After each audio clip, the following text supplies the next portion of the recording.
సిటీకి ఏమైంది? ఎక్కడ చూసినా చెత్త చెదారం. స్వచ్ఛ భారత్ ప్రచారానికి గవర్నమెంట్ చాలా డబ్బులు ఖర్చు పెడుతుంది.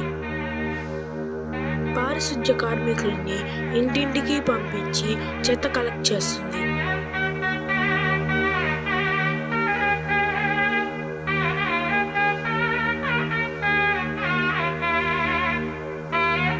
అయినా ఎక్కడ పడితే అక్కడ ప్లాస్టిక్ వ్యర్థాలను పడేస్తున్నారు.